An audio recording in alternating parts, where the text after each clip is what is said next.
Sir, 1 second, sir. Sir, just stand there. Okay, ready, sir? Sir? Okay, thank you, sir.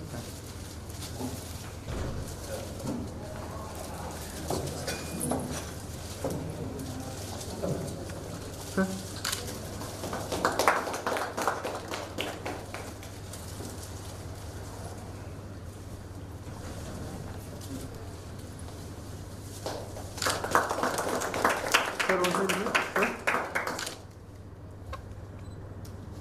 Okay, thank you, sir.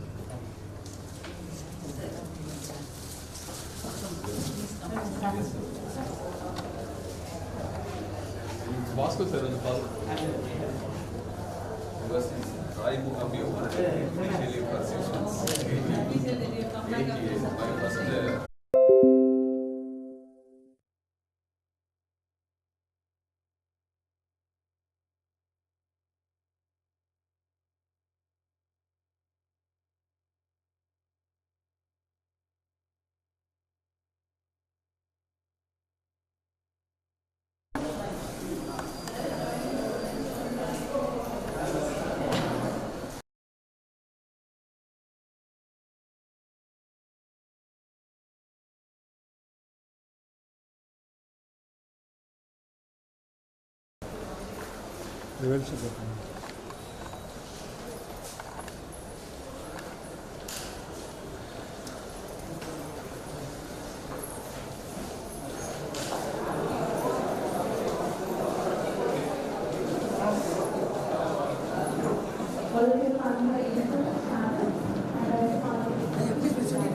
first.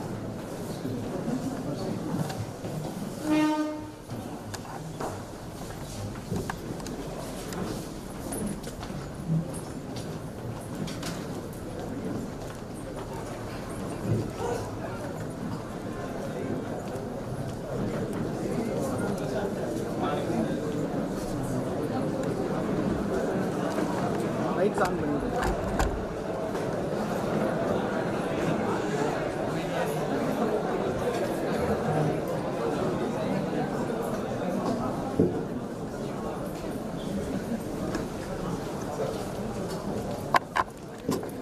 If you have good thoughts, they'll shine out of your face like sunbeams and you will always look lovely. A very good morning to all present here. This is Dr. Kirtana welcoming everyone for your Dr.M.G.R. Educational and Research Institute, Faculty of Computer Applications, organizing 6th National Conference on E-Governance and Cloud Computing Services. The new normal is not about work from home alone, but from anywhere. We, the Department of Computer Applications, are here to organize this national conference for people everywhere through our live casting. The internet has changed our lives in terms of the way we work, learn and interact. These changes are also influencing every organization of the government, its relationship with its citizens, institutions and business, and cooperation with other governments. Increased access to technology brings expectations and demands on government from its citizens and organizations. E-governance with cloud computing offers integration management with automated problem resolution and manages security end-to-end and helps budget based on actual usage of data. E-governance is a process of reform in the way governments work, share information, engage citizens, and deliver services to external and internal clients for the benefit of both government and the clients that they serve. Cloud architecture, when properly applied to developing e-governance applications, transform the nation into an information society. Before we start with the conference, God speaks in the silence of the heart. Listening is the beginning of prayer, said by Mother Teresa. Now we have Tamarthai Varthu.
Kindly be seated.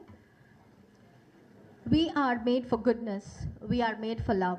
We are made for all the beautiful things that you and I know. We are made to tell the world that there are no outsiders. All are welcome. I now request our head of the department, Dr. V.G. Vinod, to welcome the gathering.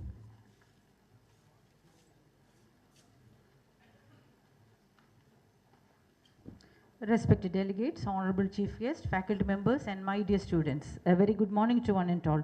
I am really privileged and immensely honored today on behalf of Faculty of Computer Applications, welcoming the gathering for the National Level Conference eGov 2022. eGovernance 22 conference is organized by the Faculty of Computer Applications, which is a part of Dr.M.G.R. Educational and Research Institute, pioneered by our respected chairman, Dr. A.C.S. Shanmugam, and our president, Mr. A.C.S. Arun Kumar. In this moment, we would wish to extend our gratitude towards our management who have given us this opportunity to welcome this gathering. Dr. M.G.R. University Trust was founded in the year 1985 with the objective of dissemination of knowledge in the fields of engineering and technology, humanity and sciences, management and medicine. The Dr. M.G.R. Engineering College and Thai Mugambage Dental College was established in the year 1988. The deemed university status has been granted in the name of Dr. M.G.R. Educational and Research Institute by the UGC and MHRD in 2003. Currently, we have 14 faculties, including medical, dental, law, engineering and technologies, humanity and sciences, management studies, and computer applications. The department or faculty of computer applications established in the year 1993. Currently, we have student strength crossing 1,700 in number, highly educated, well-trained faculty, out of which 70% are PhD holders. We are elevated as a separate faculty in the year 2013. Faculty of Computer Applications offers BCA, MCA, and PhD programs. Apart from the regular UG degree, we offer industry-specific skill-integrated UG programs. Department is offering specialized programs on BCA Digital Technology in partnership with NIIT. We have 300 students studying over the last years. BCA AI Data Science partnership with IBM. BCA Virtual and Augmented Reality with Great Learning, BCA Data Analytics with Institute of Analytics, BCA Financial Accounting with Bombay Stock Exchange. For research promotions to PhD scholars, we have a lot of PhD scholars. Specialized laboratories on data science, programming lab, and digital technology lab are also facilitated. eGovernance 22 is the 6th conference in the same title and is held on virtual mode in this year after the inaugural session. The theme Digital Transformations Post-Pandemic is the topic of present scenario. We have participants from various parts of the country and eminent delegates of national and international eminence participating in panel discussions, plenary talks, and paper presentations. In this special occasion, we would like to specially welcome our special guest, Mr. S. Kalyan Senior, General Manager and Consultant, who have wholeheartedly accepted our invitation to attend the event. Thank you so much, sir. We welcome the most renowned person, Dr. K.S. Ravichandran, Registrar Raji NIOD. He has 30 years of experience in teaching and research and won various awards. We welcome you to the gathering, sir. Next, the natural choice and the best person is to find a very highly eminent personality as our chief guest. It's none other than, it is Dr. Velraj, sir, the Vice Chancellor of Anna University. We are deeply honored and privileged to have you with here, sir. We welcome you to the research gathering. It's my pleasure to welcome the officials of the university, our Provost Dr. G. Gopalakrishnan sir, former VC of Dr.M.G.R. Educational Research Institute, our Rector Dr. D. Vishwanathan sir, former VC of Anna University, our Vice Chancellor Dr. Geeta Lakshmi ma'am, former VC Dr. M.G.R. Medical University, Madam could not attend the event today. Our Pro VC Dr. V. Ravichandran sir, our Registrar Dr. Parnivel sir, Senior Additional Registrars Dr. Kaldas sir, Additional Registrars Dr. V. Cyril Raj sir, and Dr. Malini Pandey. We welcome our deans, administrative officers and senior executives of the university who helped us to move to the next level and provide us with encouragement to maintain excellence. A heartfelt welcome to all the department heads, my faculty colleagues and my dear students who have taken so much of effort to make this event a success. Last but not least, I warmly welcome all the participants who are attending through online. Majority of the participants and the students are on online and live stream mode, who have taken effort to come from various parts of the country, and I assure you to have a great and memorable time together. Thank you so much.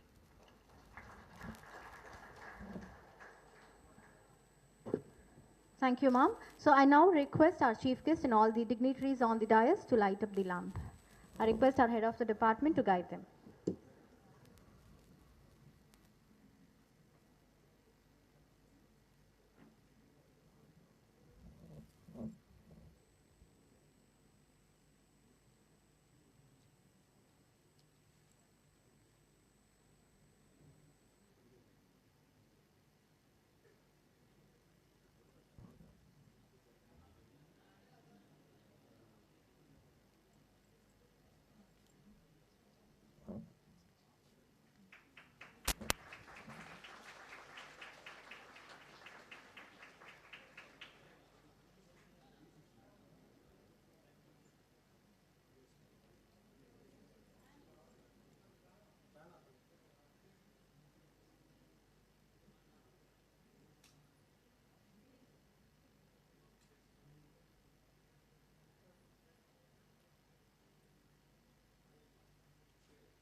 Thank you.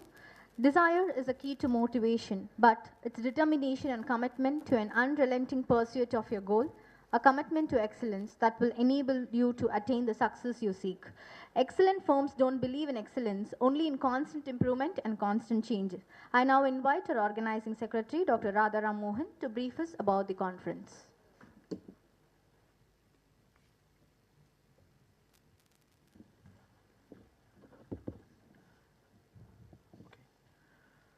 A very pleasant morning to one and all. First of all, I thank our Honorable Chairman, respected President and Vice Chancellor, Registrar, Pro-Vice Chancellor, Provost, Rector, all higher officials, seniors, and last but not least, my head of the department, for giving me an opportunity to be one among the team to work for this e-governance 6th National Conference. Faculty of Computer Application has conducted successfully 5 national conferences. That is e-governance 22 6th National Conference is going on now, is going to start now with the presence of our VC. Honorable VC, Anna University. Faculty of Computer Application has conducted successfully, and there was challenges as usual.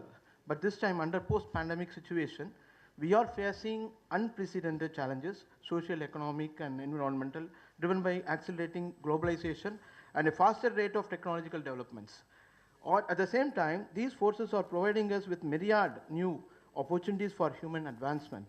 The future is uncertain and we cannot predict it, but we need to be open and ready for it. To navigate through such uncertainty, students will need to develop curiosity, imagination, resilience, and self-regulation. They will need to respect and appreciate the ideas, perspectives, and values of others, and they are intent to cope up with the failure and rejection and to move forward in the face of adversity. Their motivation will be more than getting a good job and a higher income. They will also need to care about the well-being of their friends and families, their communities, and the planet. Education can equip learners with agency and a sense of purpose and the competencies they need to shape their own lives and contribute to the life of others. And one important, I want to make a note of this conference is, we have received nearly about 88 registrations, and the papers have been received, 88 papers have been received, and the book is going to be published, proceedings books is going to be published in a few minutes, and we are happy to announce that. And let's find answers to for the far-reaching questions. What knowledge, skills, attitudes, and values will today's students or researchers need to thrive and shape the world? And how can instructional systems develop these knowledge, skills, attitudes, and values effectively, especially with faster and fastest digital transformation in this post-pandemic situation? Once again, a warm welcome to all. I thank the management for the opportunity. Thank you. Thank you, Radha sir. The beautiful thing about learning is that no one can take it away from you. I now request our Provost, Dr. G. Gopalakrishnan, to give us the keynote address.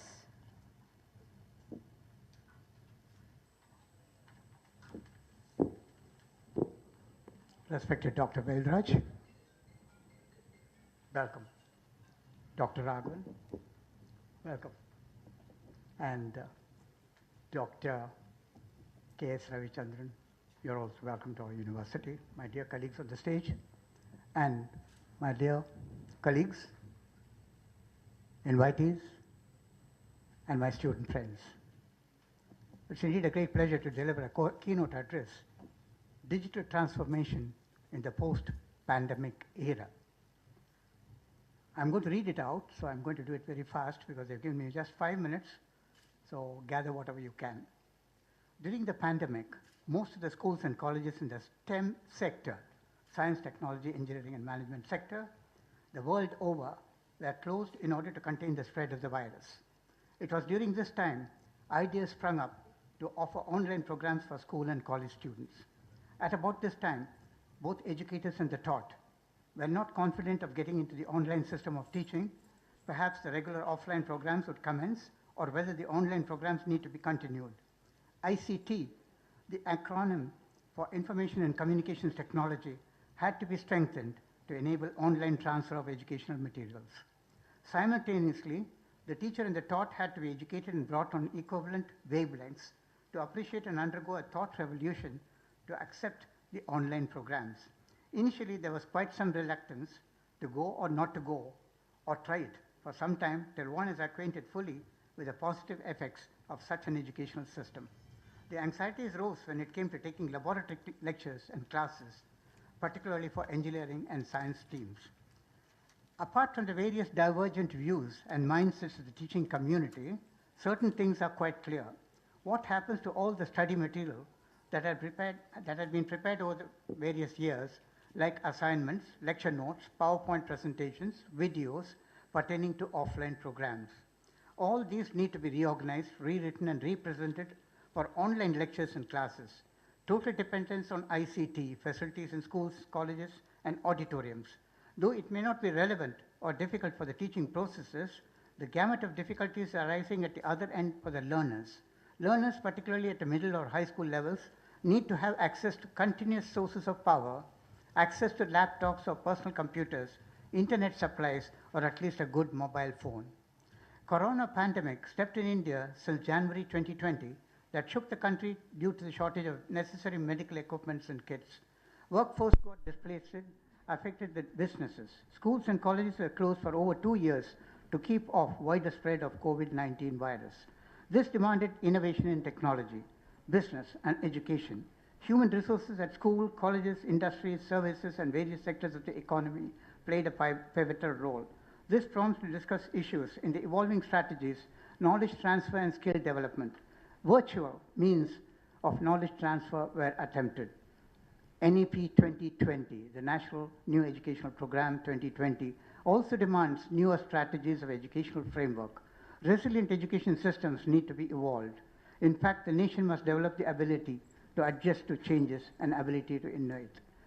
There is a quote from Swami Vivekananda, and that's what I've been presenting to the University Grants Commission. Educate and raise the masses, and thus alone a nation is possible.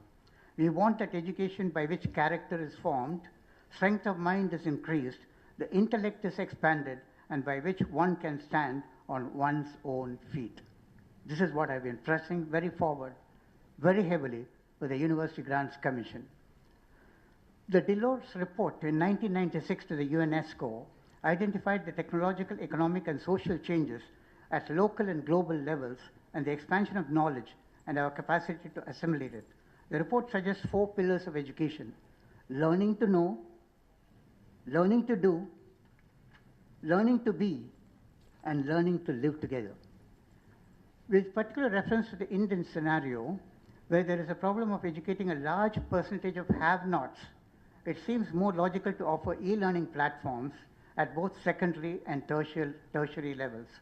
From the CEIC data, the Indian population reached 1355 million in March 2021.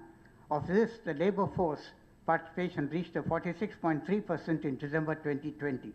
As per NITI, a positive feature of the situation is that education levels will improve over time because the younger age groups are much better educated. Further, independent report of Brookings concluded that the number of people living in extreme poverty in India has reduced from 268 million to less than 50 million in 2020.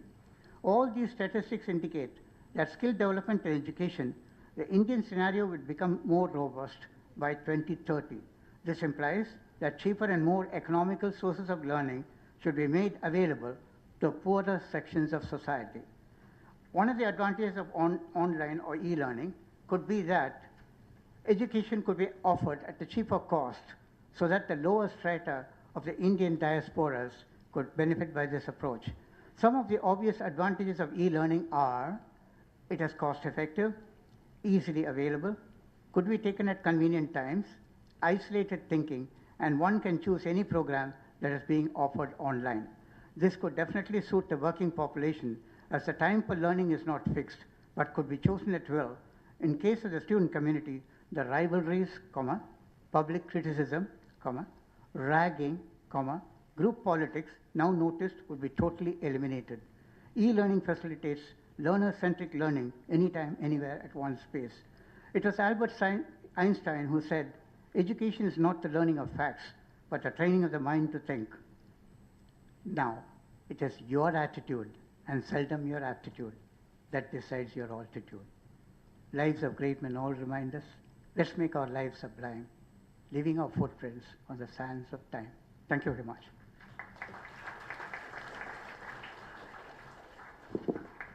Thank you so much, sir. Gratitude opens the door to the power, the wisdom, the creativity of the universe. You open the door through gratitude. I now request our rector, Dr. D. Vishwanathan, to give the felicitation address.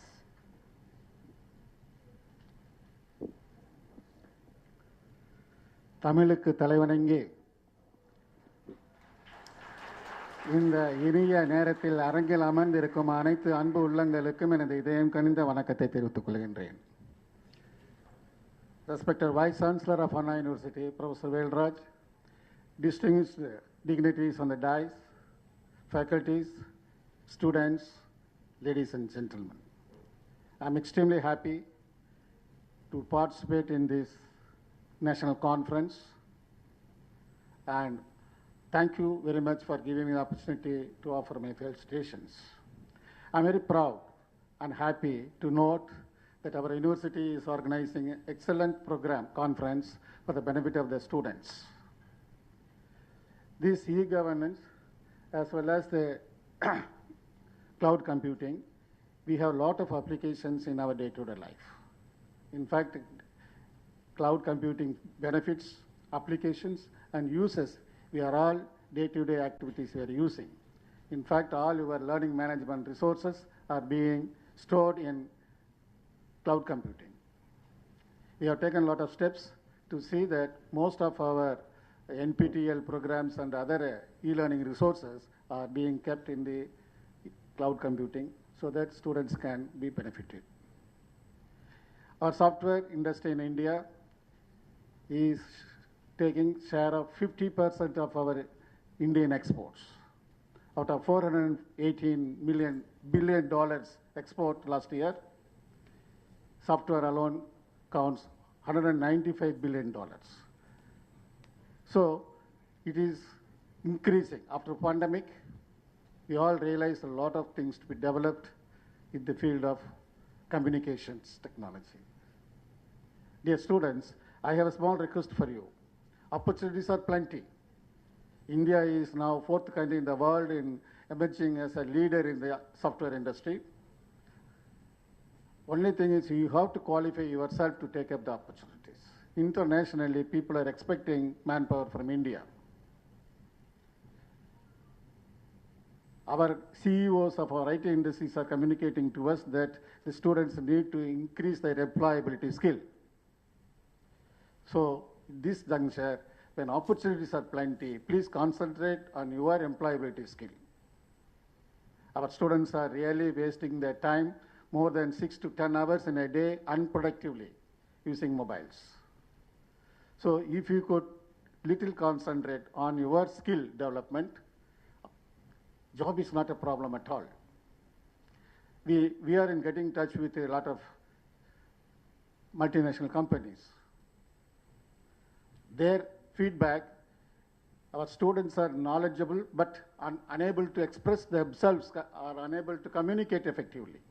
So you need to concentrate on general aptitude, communication activities, etc. In fact, I want to inform you all, may not be knowing, when our Prime Minister of India, Narendra Modi ji, participated in the 75th United Nations Assembly last year, September 25th in New York, immediately he announced that India is celebrating 75th year of independence.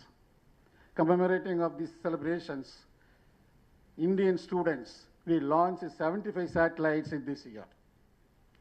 So, taking that as an announcement, as a matter of fact, we approached ISRO and other agencies.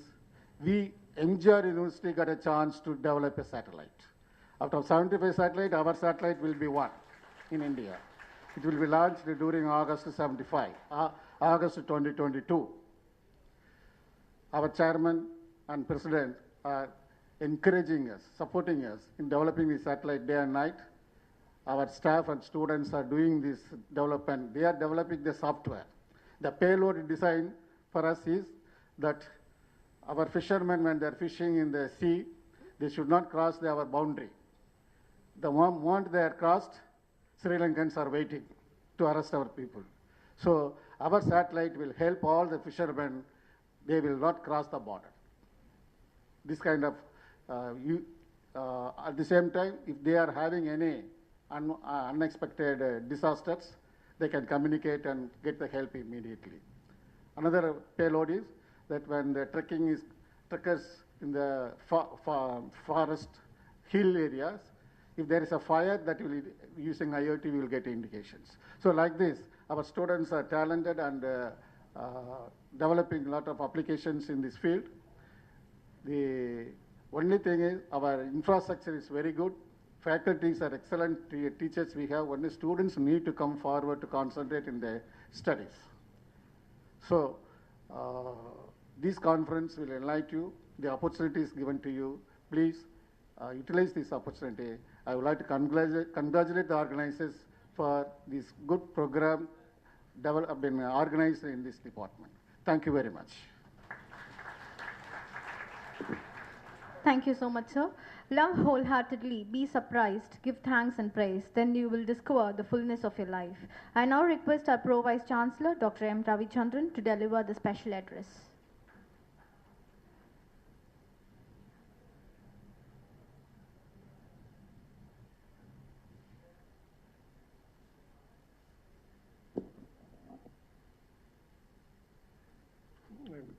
Good afternoon to everybody.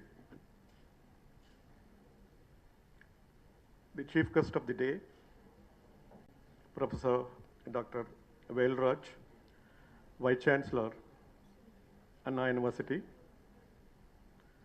Dr. K.S. Ravichandran, Registrar, Rajiv Gandhi University at Sri Perumbudur, Mr. S. Kalyan, Senior General Manager Consultant, Blue Star Limited, my dear colleagues on the dais, the department head, Vijay Vinod, and other faculties of this department, and most importantly, the participants, the students who are gathering here to have a great deliberations for the next 2 days to come. It is indeed an important occasion and also an event at this juncture. That is, the topic itself is the National Conference on E-Governance and Cloud Computing, particularly the digital transformation in post-pandemic situation era. Really, the COVID-19 has transformed our life into anything. We have not dreamt of that. We have not even thought of that. We don't know anything about it. Like the word tsunami coined in the air some 2 decades back, we do not know the name of the word called tsunami. After that, we understood what is tsunami and what is it and everything. Now we heard and we undergone the most pathetic situation, pandemic situation, and we crossed also. So at this junction, arranging a conference and creating a platform for having a discussion on this important aspect, that is post-pandemic situation, is a great event, particularly in Dr.M.G.R. deemed University, Chennai. The coming 2 days, you are going to deliberate more on this, and as I heard that almost 88 papers they have submitted, and many of the papers that got selected, many presenters are there, and many stalwarts in this particular field, they are going to deliberate, and definitely a good time you are going to have it by the next 2 days. And definitely I can say seminars, workshops, conferences hold a great importance in one's student's life. They are the platforms not only to learn new aspects and other aspects and latest information, but also good way of networking. There are many benefits which one get from attending these, first being the confidence what you are going to get in another 2 days. As we know that confidence is very important for everyone at each stage of life, which somewhere, particularly a science students and engineering students, because an engineering student who is undergoing a degree, BE engineering or BTech engineering, is doing a different part of computer applications. But now, as the Department of Computer Application, you are in fact applying the totality of that in the practical part of life. So that is most important thing. So, as we know, the confidence is very important for everyone in each state of life. Somewhere a science student like you, who has not taken part in any stage activity or any debate, lacks that he did not have any opportunity to speak in front of the audience like this. So it's a great opportunity for you people to come forward, to deliberate each other, to present. As some of the speakers, they told that the communication is the most important thing. You may be good in the subject, you may be good in your own application, but how to communicate it to the audience, that's most important thing. So these kinds of platform definitely will help you a lot, and please come forward and do participate in the deliberation, not sitting idle and not sitting only just hearing. So please interact with the audience, interact with the speakers, interact with the experts, so that you will get some input at the time of after 2 days. You will get definitely some input you have to carry. That's the most important thing, and that is the success of the conference and the promoters of this conference. I really appreciate the Vijay Vinod and her team for taking the efforts, particularly continuously running this almost 6th conference continuously, of course, with due to some reasons, she could not continue continuously for many years. But this is 6th conference, and that too in the same e-governance and cloud computing. She is conducting it, and my appreciation and my congratulations to her team, and particularly the head of the department, Vijay Vinod.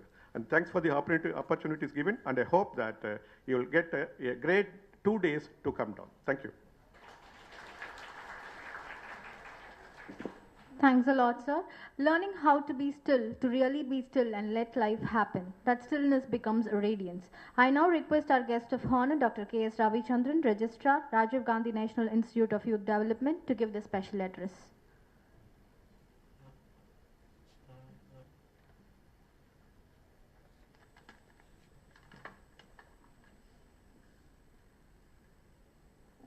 Most respected and Honorable Vice Chancellor, Anna University, Professor Velraj, respected and honorable members on the dais, respected faculties and my dear students, good afternoon, one and all present here. I'm really happy to be here as a part of your 6th National Conference on E-Governance and Cloud Computing. Digital Professor Gopalakrishnan sir explained the merits of or what changes we had after post-pandemic, and how the digital transformation and the technology will help us to improvising our teaching learning process. There are several COVID-19, this pandemic taught a lot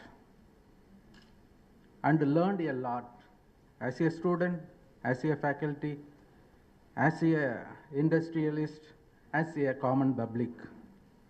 There are several advantages and disadvantages. I am not going to take up any disadvantages part, and how this digital transformation and the technology will help us to improvising our teaching learning process. All we know, roughly about 1.2 billion school students and 0.5 billion college students out of the campus for the past 2 years. As a result, education has changed drastically from online, from classroom teaching to the virtual mode of teaching. So this, this workshop, since you are in computer science students, the mere education is not sufficient for getting the good jobs. There are 5 important fields are there that will dominate for the next 10 to 15 years. One is data science, second one artificial intelligence and machine learning, third one is cloud computing, fourth one is IoT and automation, and other one is cyber security.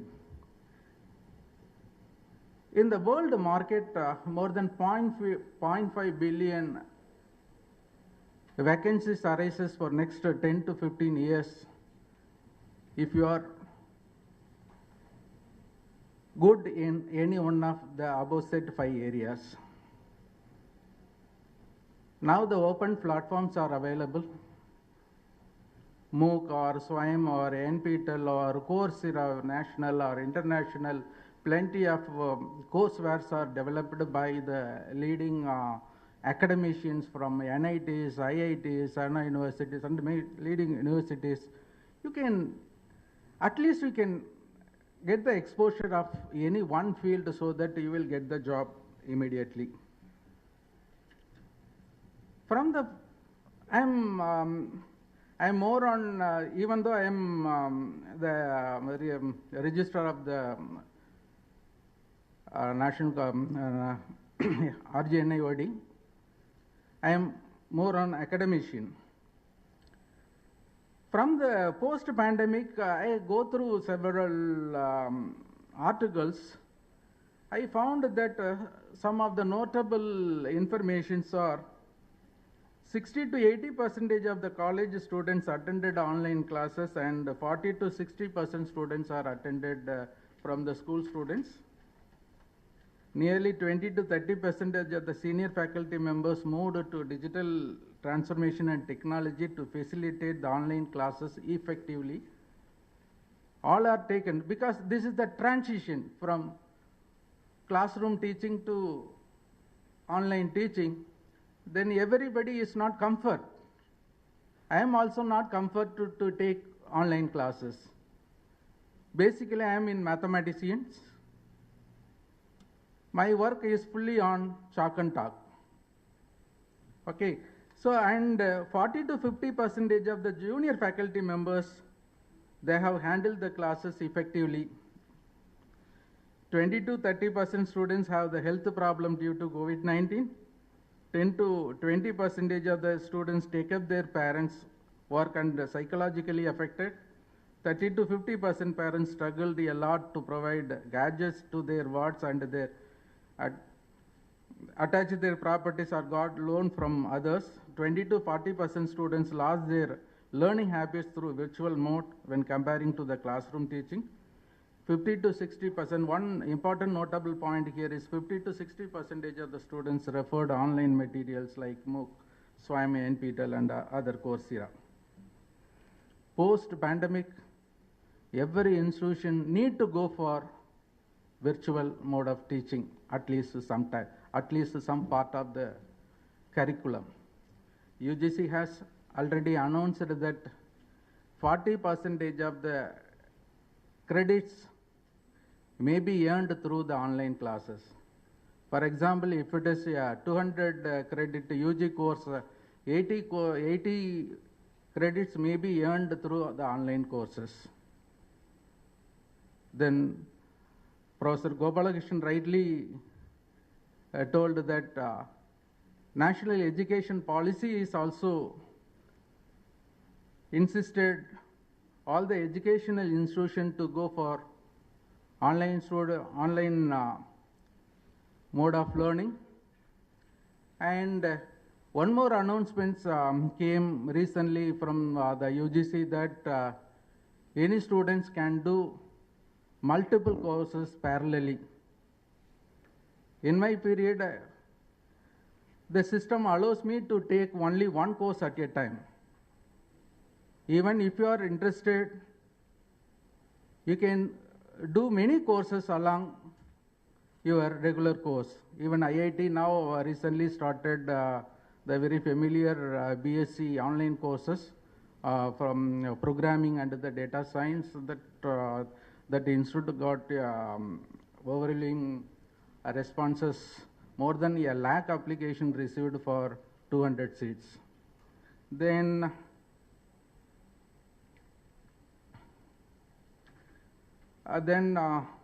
there are several questions in my mind, so due to time constraint, I am cut shorting those things. How this pandemic period, some of the students and the faculties are utilized this pandemic period effectively. I will quote one example here that JEE Main 2021, even though the cutoff percentile reduced from 91 percentile to 89 percentile in 2021, but the average score of the top 10% of the students are enormously increased. That one. Then second one is the number of researchers in the top 2% of the global citation in the year 2021 has been increased approximately 15%. I recently went through the CV of our Vice Chancellor. He is the recipient of the top 2% citation globally in the year 2021. Congratulations, sir. I already told you that I'm interested more on research. Last 15 years, I have published at least 10 ACI articles per year. But this pandemic period, I have published 36 ACI articles with cumulative impact factor 130 plus. So, good or bad, it is the mindset of the students and staff. I insist a couple of points for the students. Poverty is not the barrier of the education. The great mathematician Ramanujan and the Ambedkar, how they broke the poverty and established their name in the globally. Then second one, mere the degree is not sufficient. Then I want to insist one point for the faculty. Salary is not sufficient, is not a constraint, and do your work honestly, sincerely, and dedicatedly. One day the people will recognize you. Once again, I thank you for the organizer. And I wish the organizers to run the 2 days program successfully. Thank you very much. Thank you so much, sir. Excellent firms don't believe in excellence, only in constant improvement and constant change. I now invite Mr. S. Kalyan, ex-Senior General Manager, Consultant Blue Star Limited, to deliver the special address.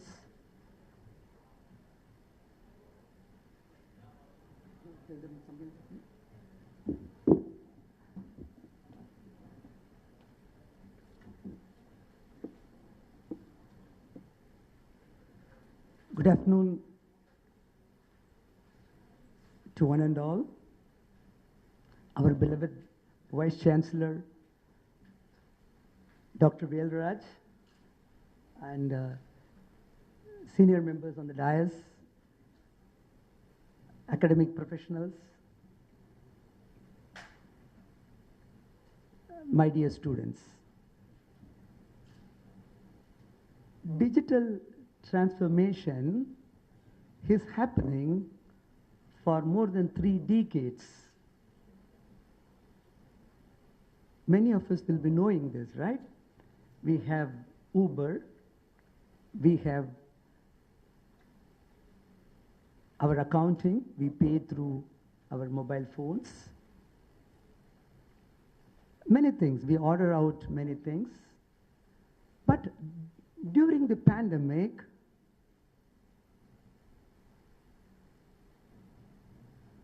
it has exploded. We don't go to a shop. We buy online. We don't buy using computers. We buy using our mobile phones. We order our snacks.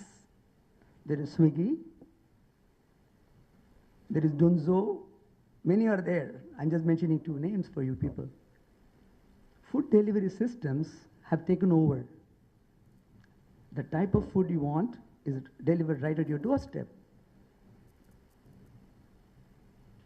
Don't think that it is only this delivery has got changed. The very way the food is processed for you and is being delivered to you has taken a giant leap. We people enjoy mangoes, right? The mangoes are ripened in the ripening chambers.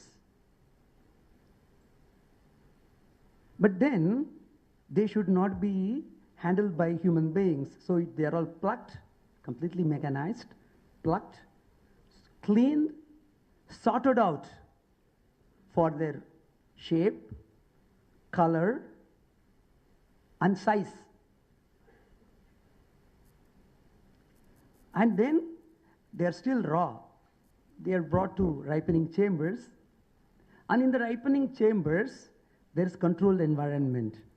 You have temperatures in the range of about 18 degrees Celsius, and there is a chemical not actually put on the product, but an exposure is given in a very low ppm level, parts per million, okay, about 100 to 150 parts per million.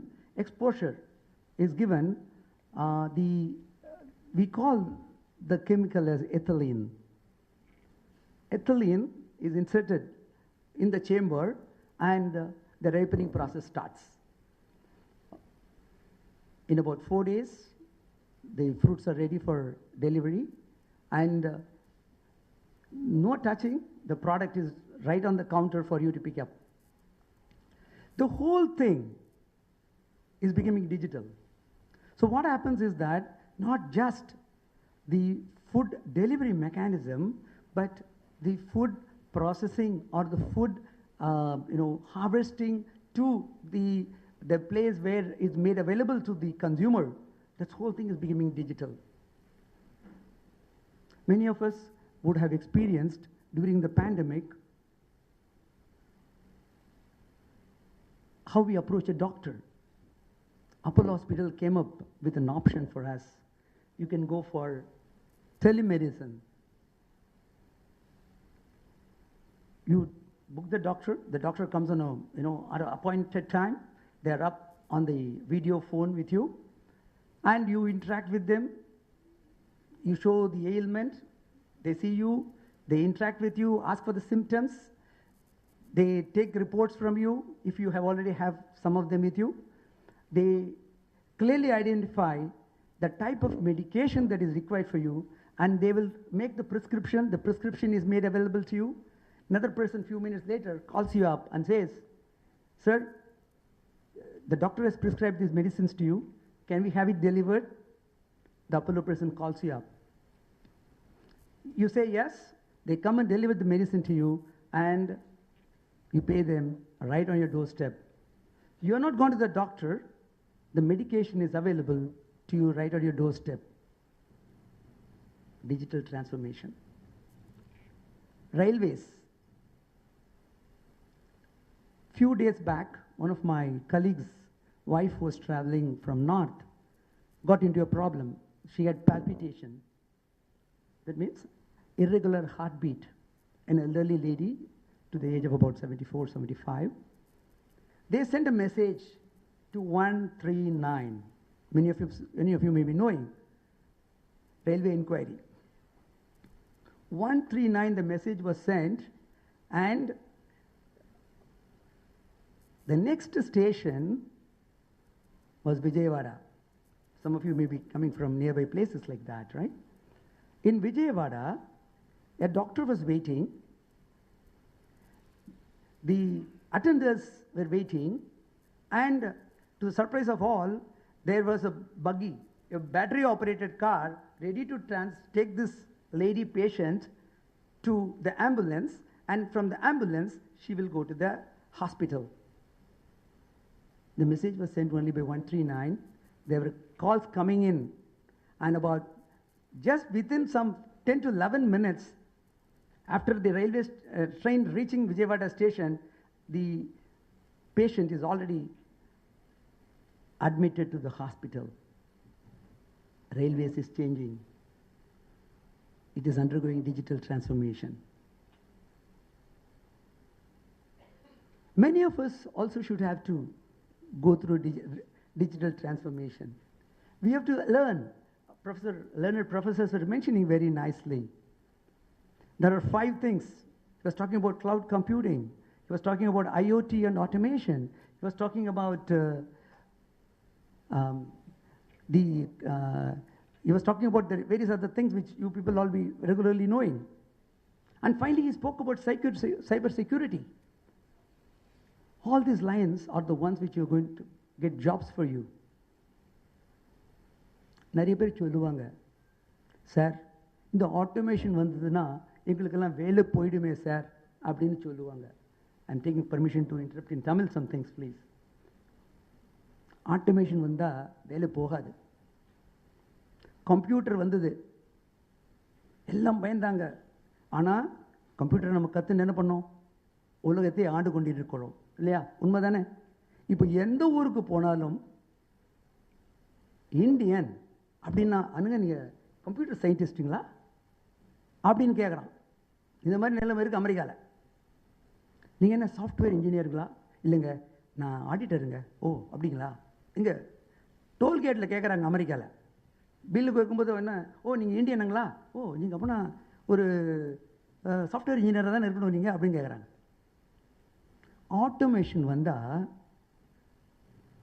வேலை போயிடாது, நம்ம business நல்லா நடக்கும். Cyber security ரொம்ப அவசியமானது. Digital transformation வரலைன்னா நம்ம கண்ட்ரியானது தோற்று போயிடும். அவர் society will be defeated because everybody is adapting to digital transformation. இப்போ ஒரு ஆர்கனைசேஷன் ப்ராஃபிட்டபுளாக நடக்கணும் அப்படி சொன்னால் you need to do the items of work expected of the organization in an effective manner, timely manner, in a manner it will make profit for that organization. Profit இல்லைன்னா எப்படி salary கொடுப்பாங்க, எப்படி incentive கொடுப்பாங்க, work கல்ச்சரை எப்படி improve பண்ண முடியும்? So it is put the responsibility of the organisation and its employees to take this opportunity and make a great success of this. Digital டிரான்ஸ்ஃபர்மேஷனில் சிலதெல்லாம் முக்கியமாக கவனிக்க வேண்டியிருக்கு. ரொம்ப வேகமாக டிஜிட்டல் டிரான்ஸ்ஃபர்மேஷன் பண்ண முடியும். ஆனால் எவ்வளோ வேகமாக நம்ம பண்ணுறோமோ அதற்கு ஈக்குவல் வேகமாக நமக்கு த்ரெட்ஸும் இன்க்ரீஸ் ஆகும், ஹேக்கிங் நடக்கும். ஸோ நம்ம சிஸ்டத்தை எப்படி ப்ரொடெக்ட் பண்ண முடியும்? அதுக்கு தான் சார் மிக அழகாக சொன்னாங்க சைபர் செக்யூரிட்டி சொல்லிட்டு. நம்ம புரிஞ்சுக்கணும் நம்ம எந்த சமயத்தில் என்னத்தை எப்படி எக்ஸ்போஸ் பண்ணலாம், what all the data we can expose out of our systems. Mobile ஃபோனில் தான் எல்லாம் இருக்குது. ஆனால் மொபைல் ஃபோன்லேருந்து எத்தனை சமயம் everything no time somebody hack all this information out of us. So நம்ம இது புரிஞ்சுக்கணும். So we have to come up with contemporary cyber security measures.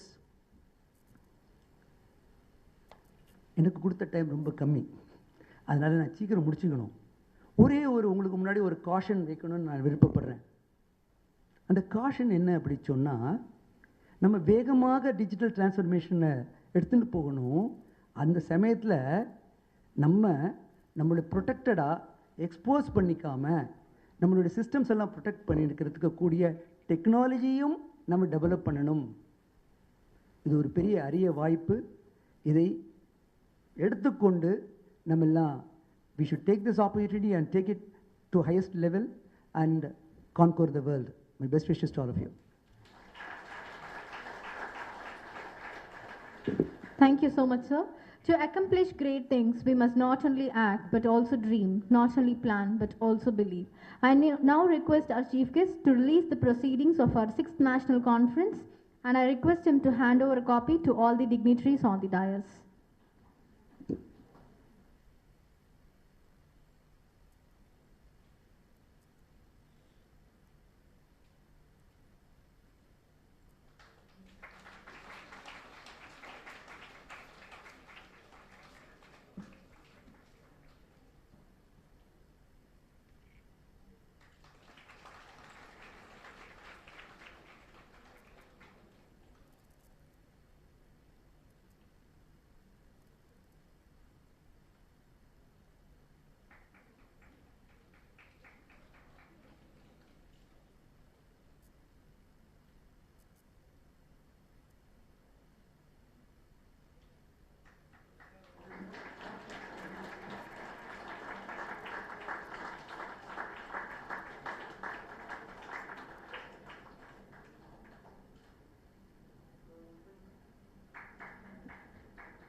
Thank you, everyone.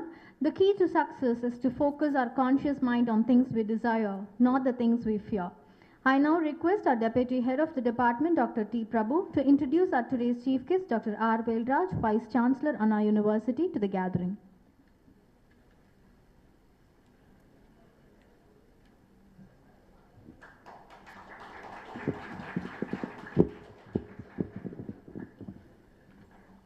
Good afternoon, everyone. It is my privilege to introduce our Chief Guest, Dr. R. Velraj, sir, Vice Chancellor, Anna University. Sir was born in the year 1965 in Maduravoyal, Kanyakumari district. Coming to his graduation, Sir has completed BE Mechanical Engineering from Anna University and then completed ME Energy Engineering from Anna University, followed by PhD in Thermal Storage Studies for Energy Applications from Anna University. As part of PhD degree, Sir had stayed in Germany for 2 years because he has received Germany's DART scholarship to do doctoral degree.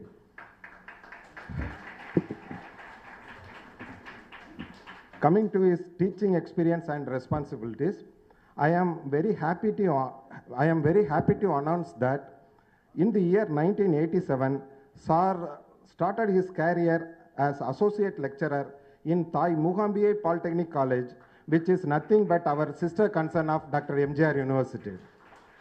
After that, he joined SVCE as associate lecturer in the year 1988 and promoted as lecturer in the year 1990. Later, in the year 1992, Sir joined Anna University as lecturer, then elevated as senior lecturer in the year 1996, assistant professor in the year 2000, associate professor in the year 2006, and professor in the year 2008. Coming to his administration responsibilities, he is familiar with the university administration, having more than 15 years of administrative experience as director, deputy director, and head of division. Sir has served as director of Institute of Energy Studies, director of Anna University FRG Institute of CAD/CAM, and professor at the Institute of Energy Studies, appointed as Vice Chancellor of Anna University from August 2021. Coming to books, patent publishing, and research work, Sir has written 3 books related to engineering domain. He has published more than 225 research articles in highly reputed journals. He has executed 15 research projects worth of rupees 18 crores. More than 37 PhD scholars finished their doctoral degree under his guideship. At present, he has guided additional 9 PhD students. He has 2 patents and 6 memoranda of understanding to his credit. He is an editorial board member of popular elsewhere journal Sustainable Cities and Society. Sir has organized many national, international workshops, conferences, awareness programs on solar energy, and conducted more than 100 short-term training programs. Based on H-index and total citation, he is a first rank holder in Anna University for the last 5 years. In the field of energy engineering, Sir holds 5th position in nationwide and 100 Okay. Thank you.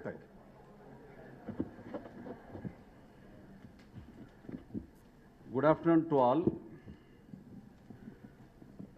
Respected Dr. G. Gopalakrishnan, Provost of this university, Dr. D. Viswanathan, Rector, Dr. M. Ravichandran, Pro Vice Chancellor, and our guest, Dr. K. S. Ravichandran, Dr. S. Kalyan,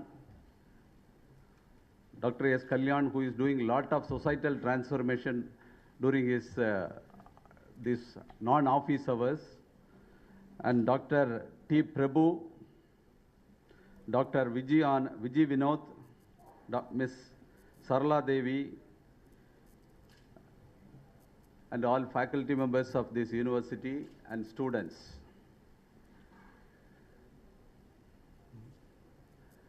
I would like to share some of my thoughts.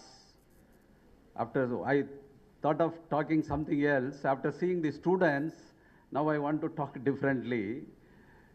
That is, now we are in the year 2022, What is the specialty of this year? Anyone? Anyone, student? Anything special for this year? 2022. It is, yeah, correct. It is 75th year of independence. 75th year of independence. Our country is celebrating 75th year of independence. By the year 2047, I am sure this country will be the powerful country in the world.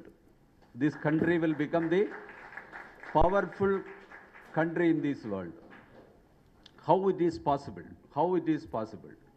You know, the strength of this country is what? What is the major strength of this country? I want to get from feedback from the students. What is the major strength of this country? Yeah, youth power. Youth power. You are the strength of this power, this country. The major weakness of this country is what? What is the major weakness of this country? I want the answer from the students. What you feel the major weakness? Only if you remove that weakness, this country will become powerful. Am I right? That is possible by the students, youth power only. The major weakness is the wealth gap. There are 1% of the population is very rich, 99% of the population is very poor. Am I right? The wealth is not there with the 90% of the population at least. 9% of the population has middle, somewhat, that is financial power is there. But 1% of the population is very rich. This wealth gap to be reduced. Am I right? Then our country will become powerful. All the people will have lot of wealth. Everyone should have wealth. Then only we can say this is a rich country. Am I right? Am I right? Why there is a lot of wealth gap? Why there is a wealth gap in this country in a large way? Because of corruption. Am I right? How it is possible to remove the corruption? By digital transformation. Understood? Once you make this digital transformation, transparency will come in all transaction. Transparency, if it is ensured, then this wealth gap will be reduced and this country will become very powerful country. I am sure in 1990, when I joined as lecturer, after I started my first job with some 1,000 rupees salary. 1,000 rupees salary. That time, the same work, the person who is doing in America, he was getting 50 times the salary. 50 times the same work was done in US or Europe, some 50 times the salary. In 2000, after 10 years, this gap has been reduced. Instead of 50 times, the salary became 25 times or 20 times. In 2010, this gap has been reduced further to some 10 times. Now it is a professor in Anna University, I am getting some salary, the American professor also getting some 4 times the salary. It's only 3 or 4 times. This gap will be reduced much. What an Indian citizen is getting, the same salary only American should get. Am I right? For the job what you are doing, what is the salary given in dollar, the Indian also should get. Is it possible or not? Possible through digital transformation. Because once everything is digital, all transactions, if it is possible through digital transformation, if you do it from a small village or from US, the kind of business is same. Am I right? So you can get all the world business by sitting in a rural place in some of the small village in India. Now this kind of business has started already. Lot of people, they understood the power of the students in the small village and they are trying to utilize that students' power to make operations for the whole world. The students also should understand what they are doing, what you are doing for the, whatever service you are doing, you should demand more. Because, am I right? You should demand more And that equilibrium should attain in another 10 to 15 years, then only this country will become rich. When we celebrate this 100th year of independence, this country should become the powerful country in the world. Definitely it is going to happen. Our Prime Minister has the correct vision. He has been talking about this digital India several years back. But we realized this need for digital transformation only after the pandemic, am I right? Though he has been telling some 7 to 8 years, this digital India, and one vision, it was started. But we understood the need for digital transformation only after the pandemic. Just for those students, you understood it is for only for online education, but it is for to create transparency in all business. In all business, you can create transparency. Digital transformation will create good transparency in all A to Z activities in any organization. Once transparency is there, then the country's progress, our major, the growth of this progress is not fast only because of failure in transparency in all activities. So that you can bring through what? Digital transformation. That is what this conference theme. So now all these years, our university have been teaching, university syllabus, what was there? It is to give knowledge. But with knowledge alone, you cannot transform the society. Now the industries need, what is the industrial need now? It is skill only. Skill. So for any job, how you will be evaluated by the person who is giving employment? Most of the job requires only skill. A particular skill, if you are able to develop, for which it requires only 3 to 4 months to develop skill in a particular sector. Any point of time. Now if you decide to get a job, not only for job, you can also start your own company. It is very, very easy. Because you should use if you are very intelligent enough to use the manpower, the skilled manpower in this country, you will become a very big businessman. Very big businessman. It's very easy. Lot of wealth is here. What is the wealth available in this country? It's a youth power. Youth power. Some of them, if you are not taking risk, okay, you work by developing your skill. If you know how to use the manpower, you use the resources available in our country. Mostly what is happening, the developed nation understood the youth power of this country, and all this digital transformation has been made in all the developed nation only by using the resources from India. Resources from India, but still we have not been doing this in a full, with 100% digital transformation is not done. In some of the sectors it is done, but 100% transformation is not done because there are some. Why it is not done? Can you tell why it is not done? Is it not possible to implement this digital transformation by our Indian youth force? Why it is not done? Administrators, some of the administrators, they will fear. If it is manually done, they can hold everything. They can hold the power. If transparency is there, then power will not be there. Am I right? Exercising power will not be there. So you should understand the need for digital transformation. If it is done, the whole country will become, all the citizens of this country will become rich, I'm sure. Because you can serve for the whole world. The whole world, manpower is not there. All this digital transformation, as our previous speakers told, only 5 areas you need to develop the knowledge. Any one area is sufficient. Because now all this, everything is, the whole world is going to change. What is the basic requirement now? The science is converted into what? Now all these days, any scientific principle, you should know how it is working. Hereafter, that principle is also not required. That principle will be converted into data. You can understand through data, you can understand the scientific principle. All the science will be converted to converted into data. You can understand the scientific, if this is going like this through data, you can understand the principle. The whole science, how instead of scientific principle, the whole world is working on converting the science into data.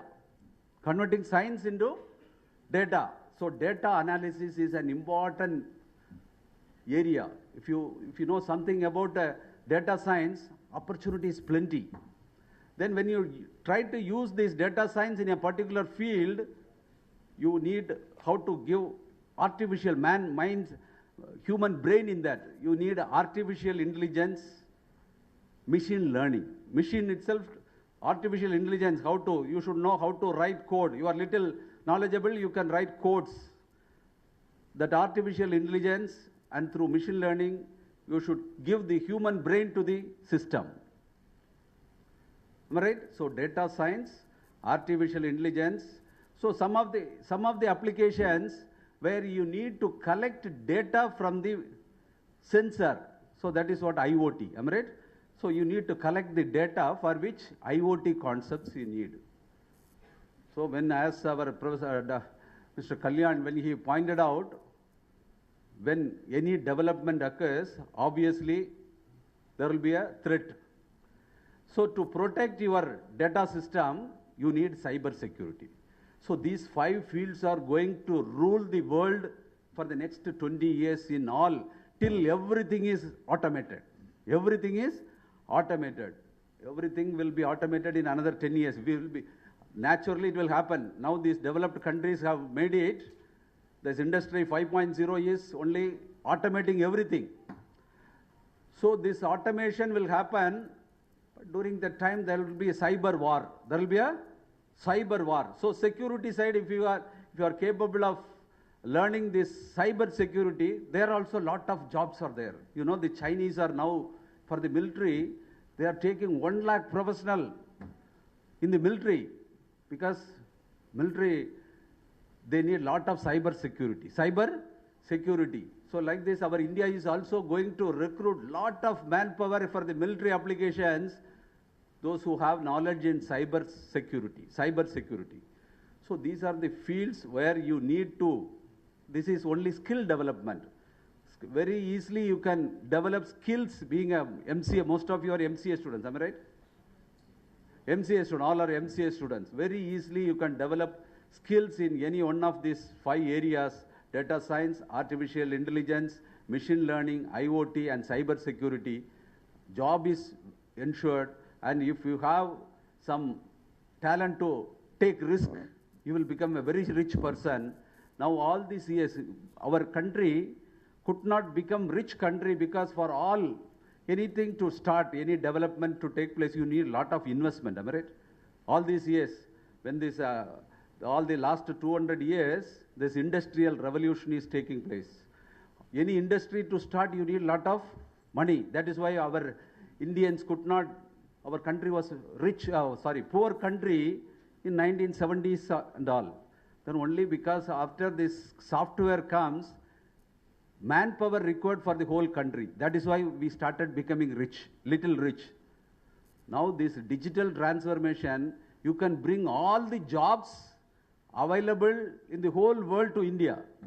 Not only to India, you can sit in your hometown where small village. Now you know there are some, one of the student in Einstein Engineering College, within this Tirunelveli district, one small village, he is doing the service for the New York City. What he is doing with the school dropout only, he is making all these jobs. School dropout, he is teaching whatever is required. So it's only skill development. Very easily you can understand some simple concepts, and now you are doing MCA, BCA or MCA. Very easily you can develop some skills and you can make yourself employable very easily. Very easily it is possible. So the digital transformation, most of the digital transformation, this is what I thought of talking here, I thought of speaking here, but the students, maybe for the faculty members, you may be interested. When you make digital transformation, it is not so easy. When you immediately acceptance will not come from all the stakeholders, because our people like us are comfortable in writing using pen, not in the computer. Am I right? Like that, if I am asked to evaluate your answer script in a computer which is uploaded, we find it little difficult. So some difficulty also will be there with the senior persons. That is one area. And transparency will prevail. Some people who wants to have a control. If transparency is there, people will ask questions.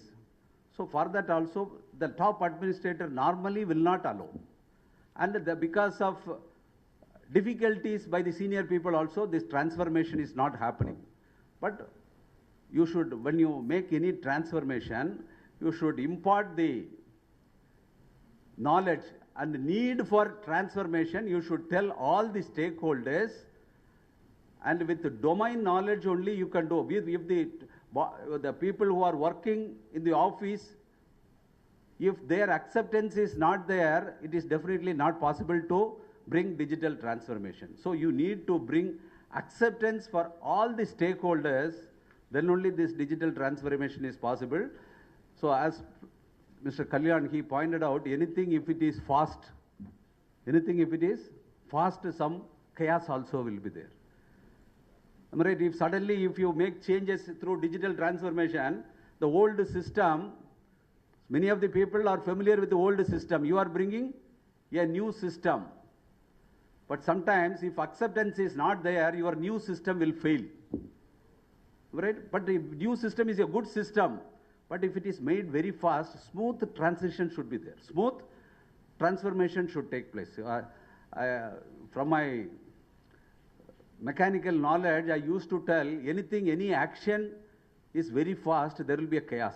That is, this is called law of nature, entropy principle. If the action is very fast, there will be a chaos in the surrounding. Your system may become little perfect, but lot of disorder will happen in the surrounding. So if the transformation is also very fast, there will be a disorder.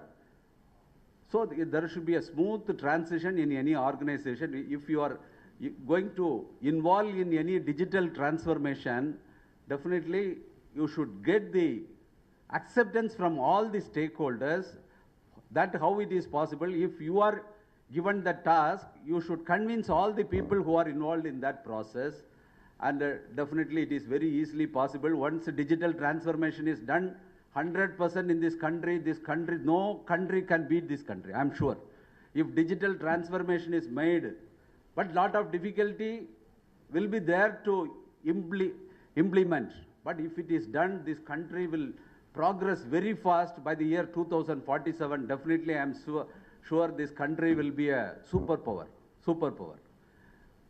And I want to quote Swami Vivekananda's, he had lot of faith with whom? Youths. What he told, give me 10 young and energetic youths, I will shake the whole world. Now the whole world is seeing our youth power. If you all inculcate good attitude, he was asking something, what you need to do, you should inculcate good attitude and develop some good skill, one skill. Definitely you can rule the world. With this, I will stop, and I am very thankful for the organizers for giving an opportunity. I congratulate all the organizers for conducting this good seminar. Thank you once again. Thank you for that brilliant speech, sir. Actually, there is a saying, there are 3 ways to ultimate success. The first way is to be kind. The second way is also to be kind. And the third way is also to be kind. Thank you so much for being so kind to accept our invite and being present here today. We heard that you had a travel and you're directly landing towards our conference, and this shows your dedication towards our education fraternity. Thank you so much, sir. A thankful heart is not only the greatest virtue, but the parent of all the other virtue. I now request Ms. Sarla Devi, Deputy Head of our department, to propose the vote of thanks.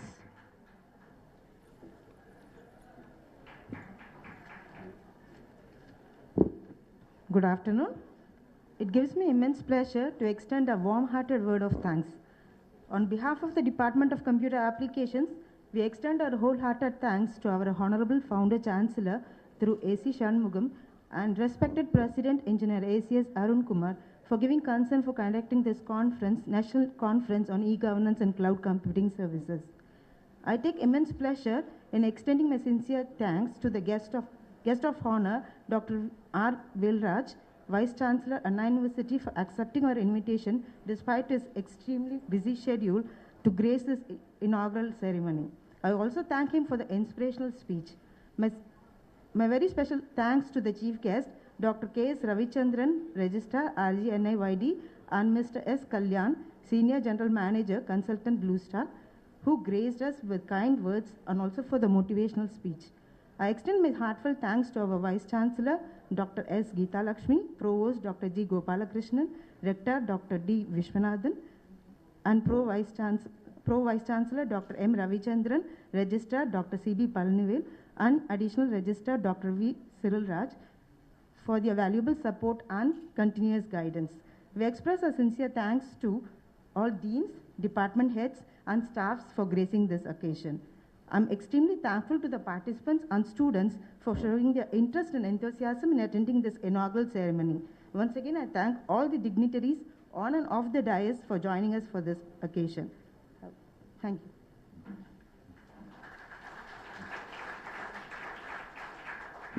Thank you, ma'am. I now request all of you to rise for national anthem.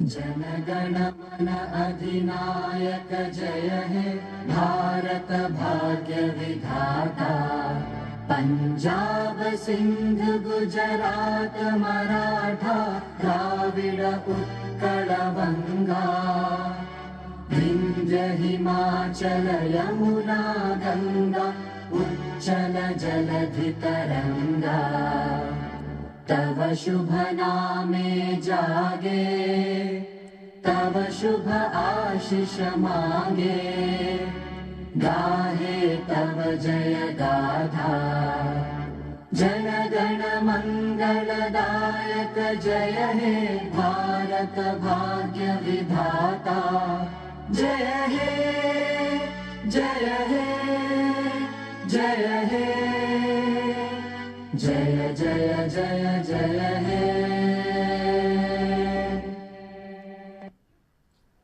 Thank you. I now request all the participants and all the audience, our students and the faculty members to please stand up till the dignitaries leave the auditorium and give a standing ovation to all the dignitaries as well as the guest of honor for today's conference.